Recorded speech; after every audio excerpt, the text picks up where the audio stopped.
নমস্কার বন্ধুরা, অনিফার্স world YouTube চ্যানেলে আপনাদেরকে স্বাগত। অন্নপূর্ণা যোজনার ফর্ম পাবলিশ হয়েছে 24 ঘন্টাও হয়নি, আর এরই মধ্যে 3টি জায়গায় পরিবর্তন করা হয়েছে। দেখুন কোথায় কোথায় পরিবর্তন হয়েছে। প্রথমত আপনারা অন্নপূর্ণা যোজনার যে অফিসিয়াল ওয়েবসাইট সেটাতে এসে যাবেন। গতকাল পর্যন্ত আমরা দুটো অপশান দেখেছিলাম, আপনারা কেবলমাত্র দুটো ভাষাতে এই ফর্ম ডাউনলোড করতে পারছিলেন, একটা ইংরেজি ভাষায় এবং অন্যটা বাংলা ভাষায়। আর আজকে যেটা দেওয়া হলো অপশন, সেটা হলো পর থেকে আপনারা হিন্দি ভাষাতেও অন্নপূর্ণা যোজনার ফর্ম ডাউনলোড করতে পারবেন। তাহলে এটা গেল 1 নম্বর পরিবর্তন। এখন 3টি ভাষাতেই এই ফর্ম আপনারা ডাউনলোড করতে পারবেন এবং সেটাকে ফিল আপ করতে পারবেন। এরপর আজকে ফর্মটা যদি আমরা ডাউনলোড করি, সেটা যে কোনো একটা ভাষাতেই হোক না কেন, সেই ফর্মে নতুন দুটি পরিবর্তন এসেছে, সেটা আমি আপনাদের সাথে শেয়ার করছি। চলুন আমি এখানে বাংলায় ফর্মটা একবার ডাউনলোড করে নিই। ফর্ম আমি ডাউনলোড করে নিলাম। এরপর আপনাদেরকে দেখিয়ে দেব যে গতকালের যে ফর্ম ছিল আর আজকে যে ফর্মটা আমরা ডাউনলোড করলাম, কোথায় তফাৎ করা হয়েছে, কোথায় কোনো কিছু অ্যাড করা হয়েছে বা বিয়োজন করা হয়েছে, সেটা আমরা একটু দেখে নেব। তার আগে আপনারা দেখে নিন যে গতকালের ফর্মটা কি ছিল। দেখুন এটা হচ্ছে গতকালের ফর্ম। এখানে এই যে ফর্মটা আপনারা দেখতে পাচ্ছেন, অন্নপূর্ণা যোজনা পারিবারিক তথ্য সংগ্রহের ফর্ম, এখানে কিন্তু কোনো ওয়াটারমার্ক নেই।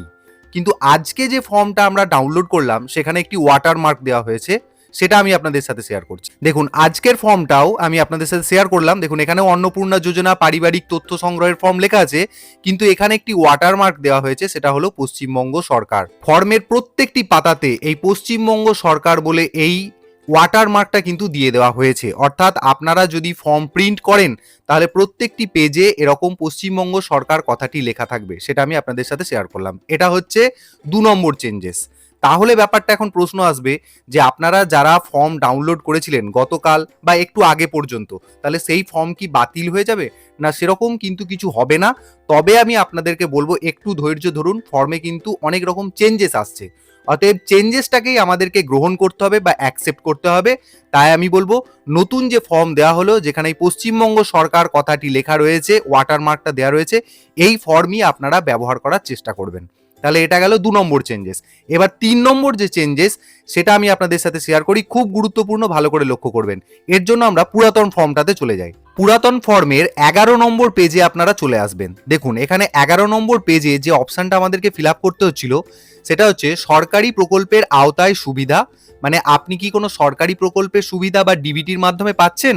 এখানে পরিবারের প্রধানকে হ্যাঁ বা নাতে দাগ দিতে হতো, এবং উনি যদি কোনো সরকারি প্রকল্পের সুবিধা পান, সেই প্রকল্পের নামগুলি এখানে লিখতে হচ্ছিল। এই জায়গাটা ভালো করে লক্ষ্য করুন। তাহলে এখানে হ্যাঁ অথবা নাতে টিক মার্ক দিতে হচ্ছিল পরিবারের প্রধানের জন্য, পরিবারের অন্যান্য সদস্যদের জন্য, এবং কোন কোন প্রকল্পগুলো সহায়তা পাচ্ছিলেন সেই প্রকল্পের নামগুলি এখানে লিখে দিতে হচ্ছিল পুরানো ফর্মে। নতুন যে ফর্মটা, সেটা কিন্তু বর্তমানে 13 পাতার হয়ে গেছে। এখানে যে পুরাতন ফর্মটা আপনারা দেখতে পাচ্ছেন, লাস্ট পেজে আমি আপনাদেরকে নিয়ে যাচ্ছি, দেখুন এখানে 12 নম্বর পাতা। কিন্তু নতুন যে ফর্মটা দেওয়া হয়েছে আজকে কিছুক্ষণ আগে, সেটার কিন্তু পেজ সংখ্যা বা পৃষ্ঠা সংখ্যা সেটা 13 হয়ে গেছে, এবং চেঞ্জেসটা কিন্তু ওই ডিবিটি যেখানটাতে রয়েছে সেই জায়গাটাতেই চেঞ্জেসটা রয়েছে। এই জায়গাটাতেই চেঞ্জেসটাকে আনা হয়েছে, কিছু কথা অ্যাড করা হয়েছে, সেটাই আমি আপনাদের সাথে শেয়ার করছি। দেখুন প্রথমত আমি আপনাদেরকে দেখিয়ে দেব, এটা হচ্ছে নতুন ফর্ম। দেখুন নতুন ফর্মে পশ্চিমবঙ্গ সরকার ওয়াটারমার্কটা দেওয়া আছে, এটা দেখে আপনারা চিনতে পেরে যাবেন। এবং শেষ নম্বর পাতাতে আমি চলে এসেছি। দেখুন এখানে শেষ নম্বর পাতা হচ্ছে 13। যেটা পুরাতন ফর্মে 12টা পেজ দেওয়া ছিল বা পৃষ্ঠা দেওয়া ছিল, সেটা কিন্তু নতুন ফর্মে 13 নম্বর পৃষ্ঠা চলে এলো। অর্থাৎ কোথাও তো কিছু অ্যাড করা হয়েছে, তবেই তো এই জায়গাটা এসেছে।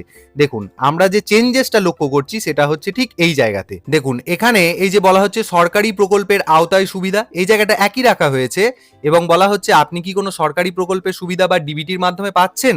দেখুন এখানে অপশনগুলো কিরকম, পরিবারের প্রধানের জন্য। তাহলে এখানে যদি আপনি কোনো সরকারি প্রকল্পের সুবিধা পান, তাহলে পরিবারের প্রধান হ্যাঁ এতে টিক মার্ক দেবেন, যদি না পান তাহলে নাতে টিক মার্ক দেবেন।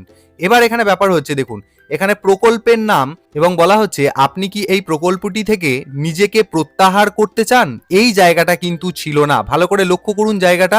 শুধুমাত্র প্রকল্পের নামগুলো আমাদেরকে লিখতে হতো, এবং এরকম বক্স দেওয়া জায়গাও ছিল না, একদম পরিষ্কার প্লেন জায়গা ছিল। কিন্তু বর্তমানে যেটা করা হচ্ছে, যে যদি আপনি প্রকল্পের সুবিধা পান তাহলে আপনাকে হ্যাঁ এর মাথাতে দাগ দিতে হবে, এবং প্রকল্পের নামগুলি আপনাকে লিখতে হবে, কোন কোন প্রকল্পের সুবিধা পাচ্ছেন 1 2 3 4 করে লিখতে হবে। এবং এটা বলা হচ্ছে যে বর্তমানে আপনি সেই প্রকল্পের সুবিধা কি উইথড্র করে নিতে চান, আপনি কি আর সেই সুবিধা নিতে চান না, যদি সেরকম হয় তাহলে আপনাকে এই হ্যাঁ এখানে টিক মার্ক দিয়ে দিতে হবে। এটাই হচ্ছে নতুন অপশান। যেটা আগে ছিল যে শুধু প্রকল্পগুলোর নাম আপনাকে লিখে দিতে হতো, তার পাশে এই জায়গাটা কিন্তু ছিল না যে আপনি এই প্রকল্পের সুবিধা বর্তমানে আর নিতে চান কি চান না, এই প্রশ্নটা এখানে করা ছিল না। কিন্তু সেটা এখানে দিয়ে দেওয়া হয়েছে যে আপনি চাইলে বর্তমানে যদি কোনো সরকারি প্রকল্পের সুবিধা আর নিতে না চান, তাহলে তার পাশে এই যে হ্যাঁ এই জায়গাটাতে টিক মার্ক দিয়ে দিতে হবে। দেখুন এখানে পরিবারের সদস্য সংখ্যা 1, ইনি যদি ডিবিটির মাধ্যমে কোনো সরকারি প্রকল্পের সুবিধা পান তাহলে উনি হ্যাঁ এখানটায় টিক মার্ক দিলেন, যদি না পান তাহলে না এর মাথায় টিক মার্ক দিলেন।